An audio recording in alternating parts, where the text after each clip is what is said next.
అలాగనే మనం చూస్తే యేసు ప్రభు వారు చెప్పిన మాట ఏంటంటే, చెదరిపోయిన ఇశ్రాయేళ్లు తిరిగి ఇశ్రాయేలు దేశానికి రావాలి. చెదరిపోయిన ఇశ్రాయేలు మళ్ళీ ఇశ్రాయేల్ దేశానికి రావాలి. ఇశ్రాయేళ్లు ప్రపంచమంతా చెదిరిపోయారు. ఎందుకు ఇశ్రాయేళ్లు ప్రపంచమంతా చెదిరిపోయారు? వారు దేవుని మాట వెనక దేవుని యొక్క ఉగ్రత వారి మీద పనిచేసింది.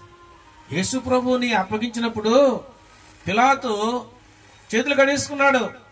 ఈ నిరపరాధిని, ఈ నీతిమంతుణ్ణి నేను అప్పగించనన్న ఆ యొక్క తప్పు నా మీద రావడానికి వీల్లేదు అని అప్పగించి మీరే చూసుకోండి అంటే వాళ్ళు ఏమన్నారు? ఈ రక్తం మా మీద మా పిల్లల మీద పడనివ్వండి అన్నారు. అని యేసు ప్రభుని అప్పగించారు. అప్పగిస్తే ఆ యొక్క శాపము, ఆ నీతిమంతుని యొక్క శాపం ఇశ్రాయేల్ ప్రజలను ప్రపంచ దేశాల్లో చెదరగొట్టేసింది. ప్రపంచ పటములో ఇశ్రాయేల్ దేశం లేకుండా, వాళ్ళకి ఇశ్రాయేల్ దేశానికి రాజ్యం లేకుండా అయిపోయిందండి. ఎంత భయంకరంగా వాళ్ళు ప్రపంచ దేశాల్లో చెదరిపోయారు. సరే, మనము ఆలోచిస్తే ఇశ్రాయేలు అంటే ఎవరు? దానికి ముందు ఒక వచనం చదవండి. యెహెజ్కేలు గ్రంథము 37వ అధ్యాయము 20, 21, 22, 23 వచనాలు చదవండి.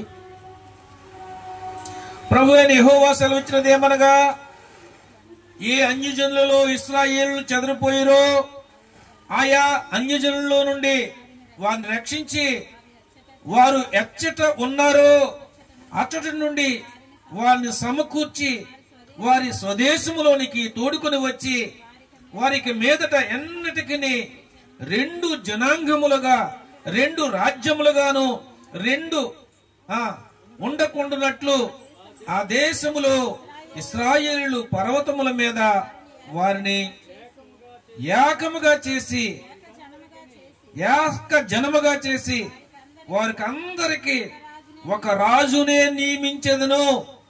తన విగ్రహముల వలన గాని తాము చేసుకుని హేయ క్రియల వలన గాని ఏ అతిక్రమ క్రియల వలన గాని వారి మీదట తమ్మును అపవిత్రులు కొనరు.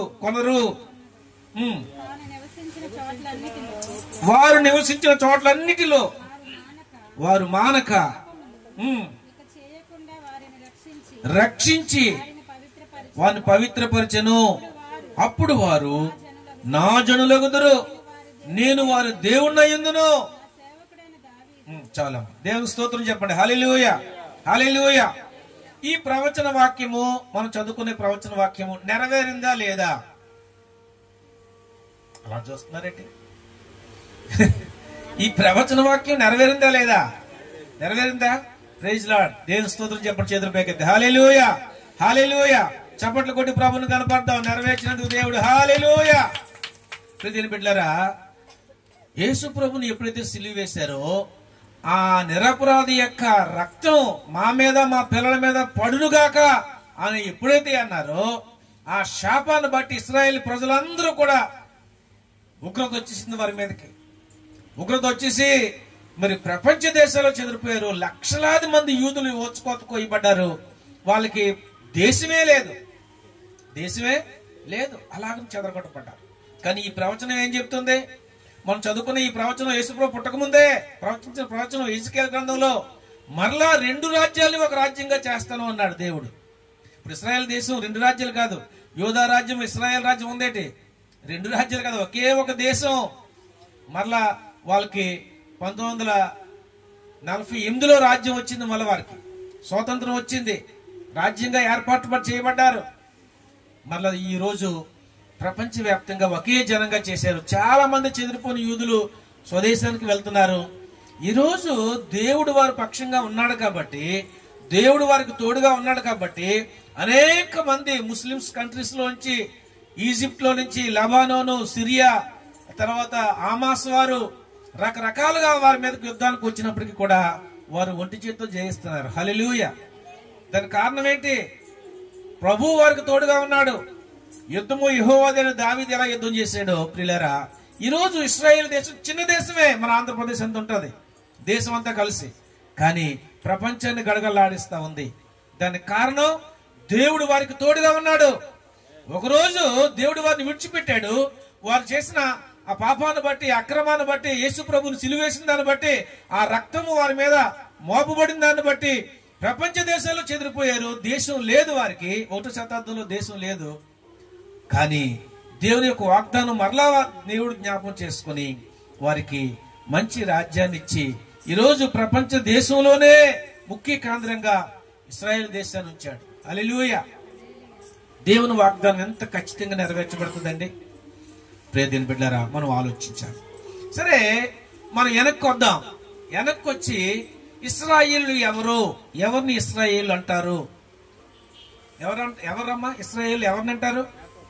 యాకోబా? అంటే విశ్వాసులకు తండ్రి అబ్రహాము, అంటే మూల పురుషుడు అబ్రహాము. ఇందాక ఏలియా చెప్పినట్లుగానే దేవుడు అబ్రహామునికి ఇచ్చిన వాగ్దానము యాకోబుని స్థిరపరిచి ఇశ్రాయేల్ గా దేవుడు మార్చాడు. హల్లెలూయా. చప్పటి కొట్టి ప్రభుని కనపడదాం. దేవుడు ఎంత గొప్పగా ప్రపంచ దేశం పేరే పెట్టేశాడు యాకోబుకి. అబ్రహాము కుమారుడైన యాకోబుని దేవుడు ఎంపిక చేసుకుని ఒక దేశం పేరు పెట్టేశాడు. ఇశ్రాయేలు అని దేవుడు మార్చాడు. యాకోబు నుంచి 12 గోత్రకర్తలు దేవుడు ఉద్వింపిలాగా దేవుడు చేశాడు. దేవుడు అబ్రహాంకి ఇచ్చిన వాగ్దానం యాకోబు ద్వారా దేవుడు ఏం చేశాడు? స్థిరపరిచాడు. ముందు అబ్రహాంకి ఇచ్చాడు వాగ్దానం, దేవుడు స్థిరపరిచాడు. యాకోబు 12 మంది కుమారులు, ఇశ్రాయేలు 12 మంది గోత్రపు పురుషులు. మనము బైబిల్లో స్పష్టంగా చదవచ్చు. కానీ మనం ఆలోచిస్తే అన్ని కూడా పేర్లు మనం చదవలేం. కానీ కరువు వచ్చింది. యాకోబు టైంలోనే కరువు వచ్చింది. ఆ కరువు కాలంలో యాకోబు ఐగుప్తుకి వెళ్ళాడు. వెళ్ళాలా వద్దా అని దేవుని అడిగాడు. అడిగితే దేవుడే వెళ్ళమన్నాడు. వెళ్ళు, ఈజిప్ట్కి వెళ్ళు, నేను అక్కడ నీకు తోడుగా ఉంటాను, గొప్ప జనంగా చేస్తానని చెప్పాడు. వెళ్ళాడు. 12 మంది పిల్లలు కూడా వెళ్ళారు. అక్కడ 430 సంవత్సరాలు జీవించారండి. ఎన్ని సంవత్సరాలు జీవించారు? 430 సంవత్సరాలు జీవించారు. అద్భుతంగా దేవుడు వారి సంతానాన్ని విస్తరింపజేశాడు. అయితే యేసేపు ఎరగని ఒక రాజు వచ్చాడు. వాడు తర్వాత చాలా ఇబ్బందులు పెట్టాడు. ఎందుకు? ఈ ప్రజలు విస్తరిస్తా ఉన్నారు.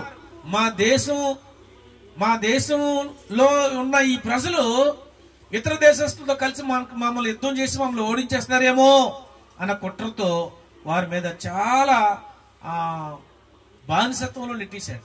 చాలా మెట్టి చాకరీ పనులు చేయించాడు.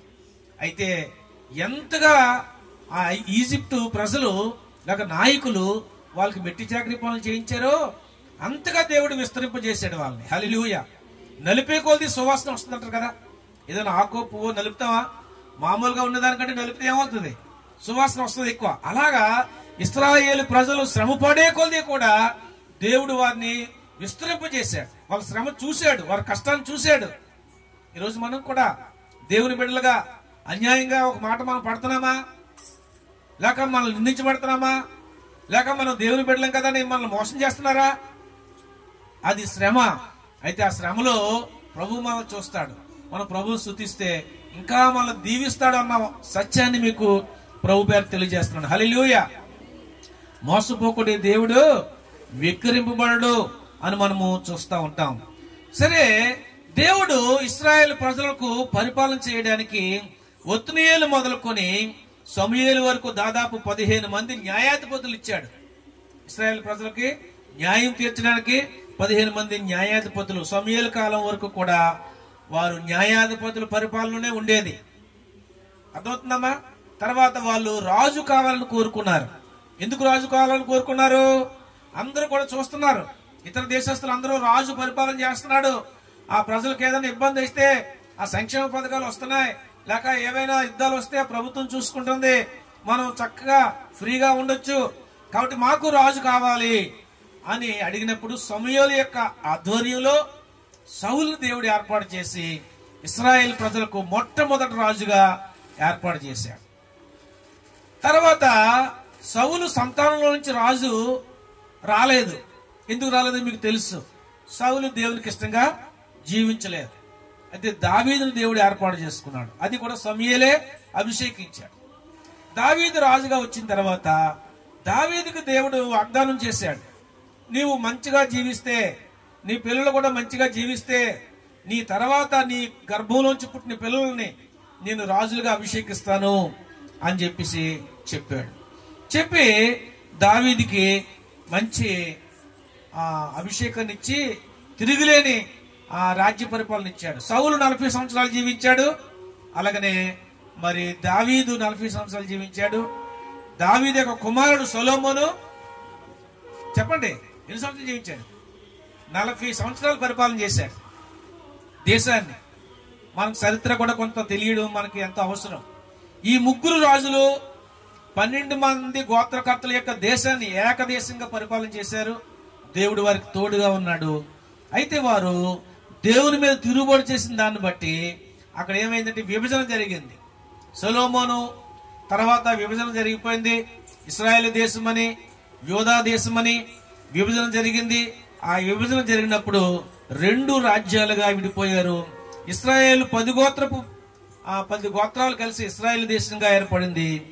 2 గోత్రాలు కలిసి యోధా రాజ్యంగా ఏర్పడింది. మనం అది చూస్తాం. ఇశ్రాయేలు పరిపాలన చేసే రాజులు 19 మంది రాజులు పరిపాలన చేశారు.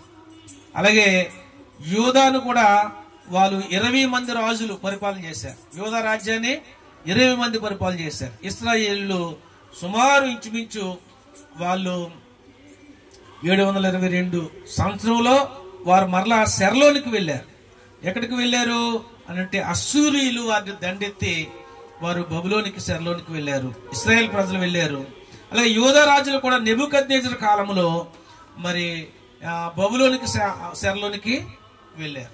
వారు దేవునికి ఇష్టంగా జీవించలేదు కాబట్టి వారు చెరలోనికి వెళ్ళారు. నేను రిఫరెన్స్లు చెప్పట్లేదు, చూపించడానికి టైం సరిపోవట్లేదు కాబట్టి. ఇలాగున ప్రియ దినపెట్లరా, రోమా యొక్క చక్రవర్తి టైటస్ యొక్క ఆధ్వర్యంలో యెరూషలేము మీద దండెత్తి వచ్చి సుమారు 10 లక్షల మంది యూదులు ఊచకోత కోచి ఆ చక్రవర్తి చంపించేశాడు. చంపించేసే వాళ్ళందరినీ కూడా బానిసలుగా తీసుకెళ్లిపోయాడు. క్రీస్తు 70వ సంవత్సరం తర్వాత ప్రపంచ పట్టణంలో ఇశ్రాయేలు ఉనికి లేదు. 70వ సంవత్సరం తర్వాత ఇశ్రాయేల్ యొక్క ఉనికి లేదు. 2 రాజ్యాలు కూడా చెరలోనికి వెళ్ళిపోయారు. అశ్షూరీయుల చేతిలోకి ఇశ్రాయేల్ ప్రజలు వెళ్ళిపోయారు. బబులోను దేశానికి నెబుకద్నెజరు యొక్క నాయకత్వంలో యోధా జనాంగం కూడా వెళ్ళిపోయారు. మొత్తానికి ఈ రోమా పరిపాలన చేసే చక్రవర్తి యూదుల్ని చాలా చిత్రహింసలు పెట్టి ఊచకోత కోయించి నామరూపాలు లేకుండా చేసేశారు.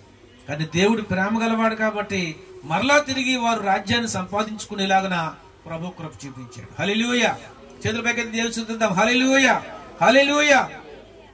దేవుడు ఎంత కృపగలవాడంటే మనము దేవునికి ఇష్టం లేని పనులు చేసినప్పుడు అదో పాతాలను తొక్కేయగలడు. అదో పాతాల నుంచి మనం మొరపెడితే మళ్ళీ తిరిగి సింహాసనం మీద కూర్చోబెట్టగలడు. హల్లెలూయా. ఎంత గొప్ప దేవుడండి. మనము ఎన్ని శ్రమలు, ఇరుకులు, బాధలు వచ్చినా, లేక ఒకసారి దేవునికి దూరం అయిపోయినా, ఏమైనా పనులు చేసి దూరం అయిపోయినా, ఏదైనా మరలా మార్పు చెంది మనం పశ్చాత్తాపడి ప్రభు సన్నిధిలో మొరపెట్టుకుంటే దేవుడు అద్భుతంగా మనకి కొత్త జీవితాన్ని మనకిచ్చి మరలా దేవుడు దీవించడం అనేది దేవుని పరిశుద్ధ గ్రంథం నుంచి మనము చూస్తా ఉన్నాం. కాబట్టి ప్రియ దినపెట్టారా, మనము ఆలోచించాలి. ఇది చరిత్ర. ఇందాక నేను చెప్పింది ఇశ్రాయేలు ప్రభు రాకడకు సూచనలు. ఇవన్నీ గుర్తు పెట్టుకుని మనము ప్రభు రాకడ చాలా త్వరగా ఉందని గుర్తిరిగి మనము చాలా జాగ్రత్తగా ఉండి మన ఆత్మీయ జీవితాన్ని మనం కాపాడుకోవాలి.